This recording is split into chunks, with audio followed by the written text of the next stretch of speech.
Remixados hoy se honra con la visita de la doctora Paula Sainz, porque vamos a hablar de salud y precisamente el tema de hoy es el síndrome urémico hemolítico. ¿Lo dije bien, doctora? ¿Qué tal, Paula? Hola, buenas tardes. Sí, perfectamente. Vamos a hablar del síndrome urémico hemolítico, que es una enfermedad que afecta principalmente a los niños menores de 5 años habitualmente. Tan chiquitos. ¿Y cuáles son los síntomas, doctora? Los síntomas son habitualmente empieza como una diarrea con sangre, eso es lo que más llama la atención a los papás, y luego afecta los riñones principalmente y la sangre, produciendo una hemólisis o una anemia, y en el riñón es la primera causa de enfermedad renal en la infancia, de insuficiencia renal aguda, y es la segunda causa, por eso es muy importante, de trasplante renal en la infancia. ¡Apa! Importante. ¿Y cómo se distingue, por lo que le escuché recién, en la sangre, en la materia fecal, ¿no? De una diarrea, la diarrea estival que habitualmente uno siempre ha pasado con los chicos, ¿no? Esas diarreas tan intensas. Sí. ¿Se diferencia por eso? En general comienza en los niños menores de 5 años con una diarrea precisamente con sangre. Eso es lo que alarma a los papás y es lo que los motiva a consultar. Y a nosotros como pediatras, cuando estamos frente a una diarrea con sangre, pedimos inmediatamente un estudio de la materia fecal que se llama coprocultivo para ver si existe la bacteria que produce esta enfermedad y también para evaluar si está una toxina, que es la que justamente se absorbe, la bacteria la produce en el intestino, se absorbe, pasa a la sangre y produce la destrucción de los glóbulos rojos, los glóbulos rojos con la anemia, y esa misma toxina llega al riñón y daña el riñón produciendo la insuficiencia renal aguda. Y yo como mamá te diría, y doctora, pero ¿cómo se pudo pescar esto? ¿Cómo les puede pasar? Bueno, el síndrome urémico hemolítico entra dentro de la categoría de enfermedades infecciosas transmitidas por alimentos.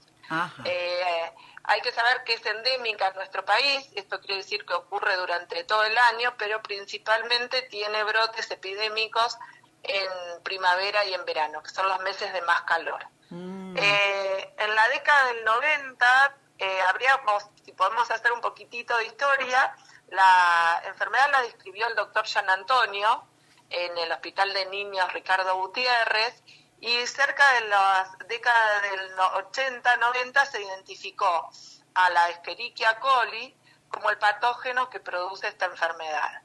La Escherichia coli es una bacteria que está habitualmente en el aparato digestivo del ganado vacuno. Las heces del ganado vacuno contaminan durante el proceso de faenamiento del animal, contamina la parte externa de la carne. Por eso es importante cocinar bien los alimentos. También esta bacteria puede contaminar los suelos y el agua, por lo cual es importante el lavado de frutas y de verduras adecuadamente, y lo que también se puede encontrar en alimentos por contaminación cruzada, que esto quiere decir que si nosotros dejamos en la heladera un pedazo de carne no cocida, puede contaminar otros otros alimentos que estén en la heladera. También los productos lácteos pueden estar contaminados, por eso es habitual de escuchar que no se recomienda consumir yogur en los niños menores de 5 años. Lo importante es que hay que respetar la cadena de frío y que los productos lácteos deben estar adecuadamente pasteurizados. O sea que el yogur para menores de 5 años no lo aconsejan.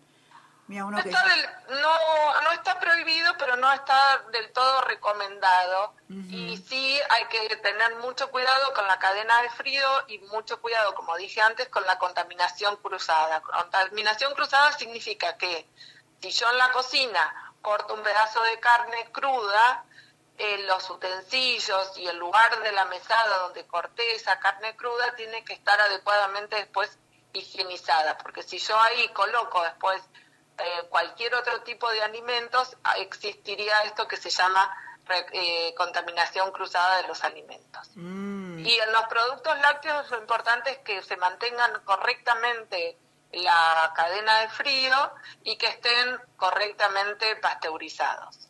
Y la carne, yo estaba leyendo por allí que la carne picada es uno de los grandes claro, temores, ¿no?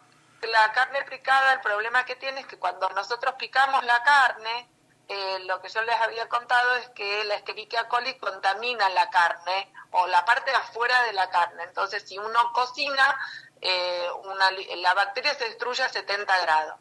Entonces, un bife, un pedazo de carne, si uno lo cocina a más de 70 grados, la bacteria es destruida.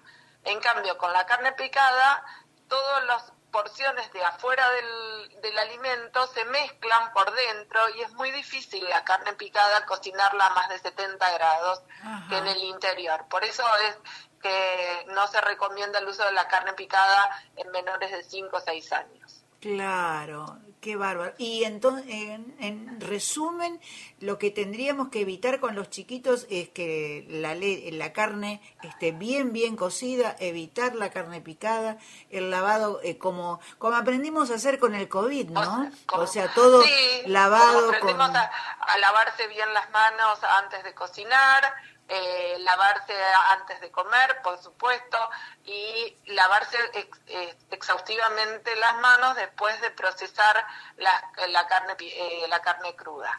Y no servir, porque uno hace habitualmente, si uno se pone a pensar en el típico asado que comemos todos en casa o los fines de semana, generalmente llevamos en la misma fuente la carne cruda y después en esa fuente servimos la carne cocida, o mucha gente le gusta la carne jugosa y esa carne jugosa no es apta para dárselo a los niños. Los adultos la podemos consumir porque no está descrito el síndrome urémico hemolítico en los adultos, pero si nosotros manipulamos la carne cruda o no del todo cocida y después se la damos a los niños, ahí está el problema o el riesgo de contaminación.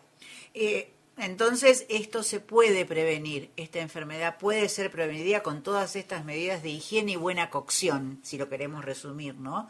Higiene y buena cocción. La única forma, esta enfermedad no tiene un tratamiento específico, con lo cual lo único que tenemos a mano para evitar esta enfermedad es la prevención. Y también otra cosa que es importante, que al no haber un tratamiento específico, nosotros como pediatras nunca vamos a dar un antibiótico, un antiespasmódico o un antidiarreico en un niño con una diarrea.